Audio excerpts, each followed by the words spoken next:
welcome back to the States.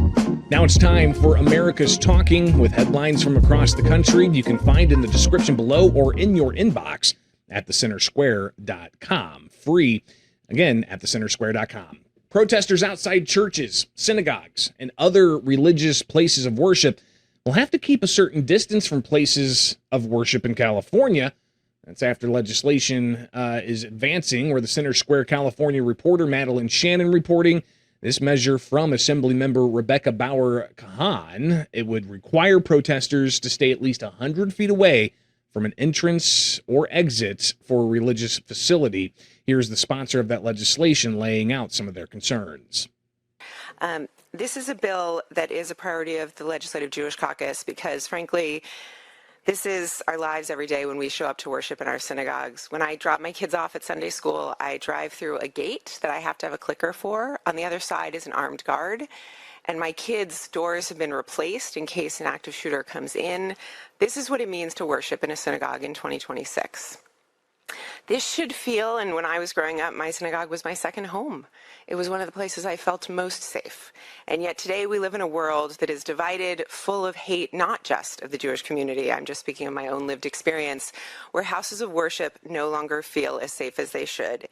And we have seen here in California that people who are entering their synagogues or mosques, churches, other places of worship, as they enter, they are surrounded, they are yelled at, they're often trying to enter to pray, to pick up their kids at Sunday school or preschool or whatever is happening inside the facility.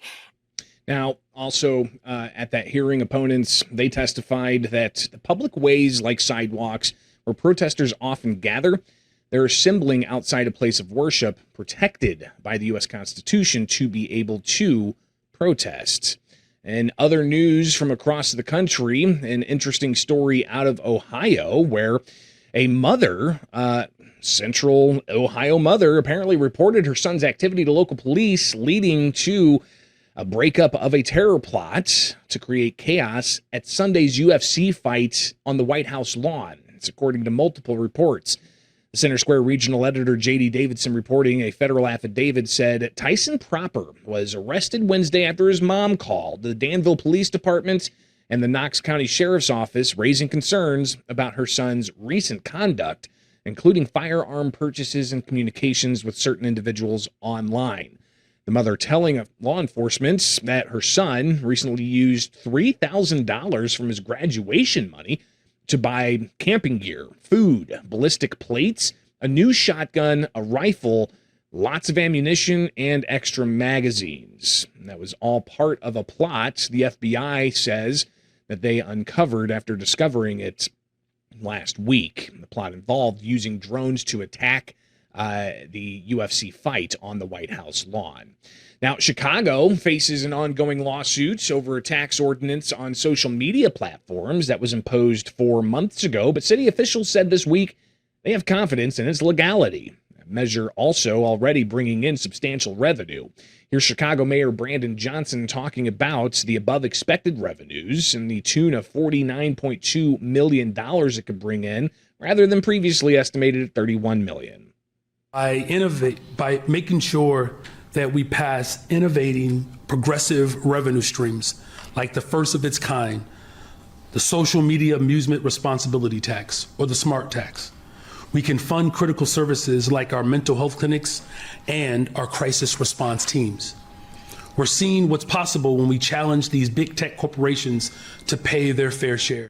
Now, the tax is imposed according to statute on social media platforms with more than 100,000 users at a rate of 50 cents per user after the minimum threshold.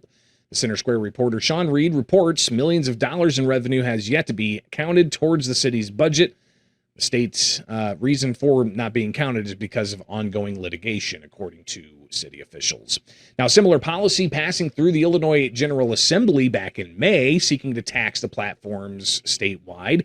Governor J.B. Pritzker defended that measure, saying that he's not basing any revenues in the budget off of that new fee as this continues to work through the courts, but he says he's confident they'll be able to collect those taxes.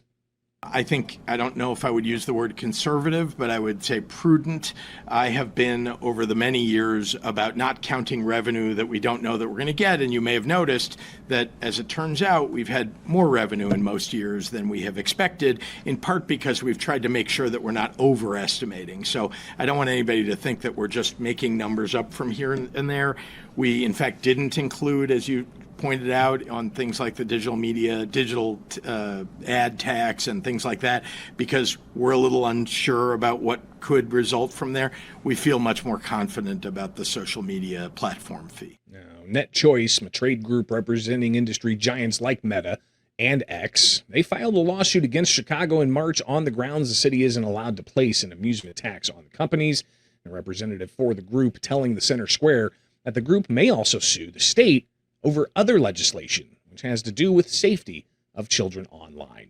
And that's just some of what America is talking about. Get these and other headlines below or at thecentersquare.com. From my studios in Central Illinois, I'm Greg Bishop, and join us back here Thursday for more stories impacting you, the taxpayer, from across the country, only with the states, powered by the Center Square.